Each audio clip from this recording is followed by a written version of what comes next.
大家早，今天是31号星期五 Halloween 万圣节，市场呢就经过昨天的这下跌以后呢，今天呢又再有一点算是一个比较好的反弹了，特别是在这些财报的这个比较好的财报带动下。现在昨天道琼斯是第二天下跌110点，跌0.23%，S&P 昨天跌68点，跌0.99%。NASDAQ 呢前天做了这个收盘新高23958以後呢，昨天算是第一天下跌，但是跌得比較多了。回吐就377點，跌1.57%。Russell 2000小型股跌19點啊，跌0.76%，算是第三天下跌。來到今天開盤2個小時呢，所有指數呢都是做好的。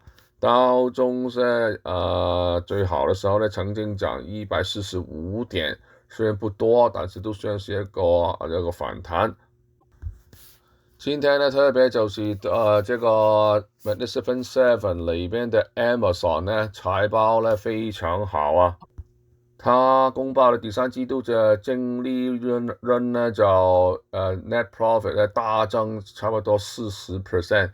現在呢就是報 AMZN 代號247塊5毛一，漲11%。今天曾經最高漲到255塊錢5毛。所以呢，今天有些呢 analyst 啦，他怕他這個目標的價錢呢上調到從280上調到330塊錢呢。另外一個呢就 Apple 就沒有這麼好了，但是都 OK 的，它的營收跟獲利呢都是超過預期。代號 AAPL 現在是報271塊3毛9，沒有升跌。其實在今天開盤是公報以後呢，它曾經漲到277塊3毛2，大概漲 2% 的。所以呢，今天呢就大動呢就科技股比較好一點啦，這個走向現在呢就還可以漲超過1%。整體來講呢，如果今天呢，特別是 S&P 500呢再是漲的話呢，這個就變成這個月呢都是10月份都是漲的。因為如果這個月都漲的話呢，就變成是連續6個月呢都是增長的，所以這個記錄是2021年8月份以來呢最長的月增的記錄。所以呢，其實普遍呢都 S&P 500表現不錯，都是看到它這個500公司公報業績裏邊的話呢，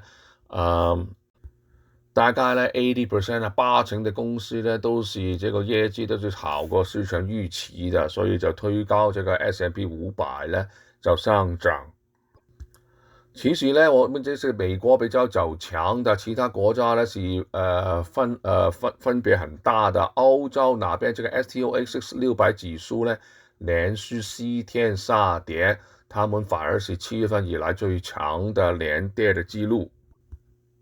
亞洲比方說香港方面呢，都是連續2天下跌，差不多600點，現在是報昨天收盤是報25906點，跌1.4%，就是這個香港的恒生指數。中美貿易戰方面的話呢，就 Trump 總統跟中國主席見面以後呢，現在已經說是達成這個關稅的要件，估計呢就是1年以後呢，他們才會再重新再談判的。但是呢，有分析指呢，這個協議呢是不是一個全面的協議？它這個貿易風險呢，隨時可以重新回來的。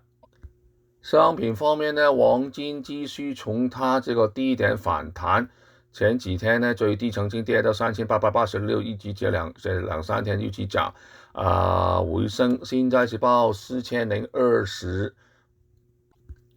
當然呢，比它最近的3個禮拜做的新高4381呢，還有一點距離的。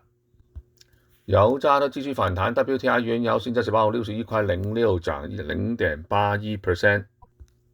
好了，今天财经新闻是由华兴投资顾问的 William 冯为你报道。